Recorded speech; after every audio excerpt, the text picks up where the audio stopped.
माझ्या सकाळची सुरुवात कशी अशी मस्त अशी प्रसन्न अशी होते आणि तुम्ही आता जो साचा बघितला रांगोळी काढण्यासाठी तर तो मी मागवलेला आहे Meeshoवरनं. फक्त 309 रुपयाला मला रिसीव्ह झाला होता. त्याच्यामध्ये 11 साचे होते आणि खूपच सुंदर असे साचे आहेत. तुम्हाला घ्यायचं असेल तर कम्युनिटी पोस्टला लिंक दिले, घेऊ शकता तुम्ही. असं छान उंबरठं पूजन केलं की सकाळ कशी प्रसन्न जाते, घरात प्रसन्न वातावरण राहतं असं मला वाटतं. तर चला, आमचे पतिदेव कालपासून रुसलेले आहेत की त्यांना मोबाईल नाही आहे म्हणून. माझ्याकडे चांगला मोबाईल आहे आणि त्यांना मोबाईल चांगला नाही म्हणून. तर म्हटलं चला पतिदेवांना एक मोबाईल गिफ्ट करूया. तर हा ड्रेस मी घातलेला आहे, मला हा ड्रेस खूप आवडतो आणि हा Meeshoवरून घेतलेला आहे. 450 रुपयाला मला पडला होता हा ड्रेस. याची पण लिंक मी कम्युनिटी पोस्टला देते, तुम्ही घेऊ शकता.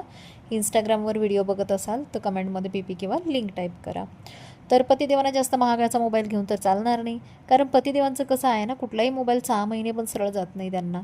आणि सारखं सारखं एका मोबाईलचा हप्ता भेटला की दुसरा मोबाईल घ्यावाच लागतो, कारण ह्यांना मोबाईल हा टिकतच नाही. मग काय, फक्त नेहमीपेक्षा जास्त बजेट थोडंसं वाढवलं, म्हणजे नेहमी जे बजेट असतं त्याच्या दुपटीने बजेटमध्ये मोबाईल घ्यावा लागला मला.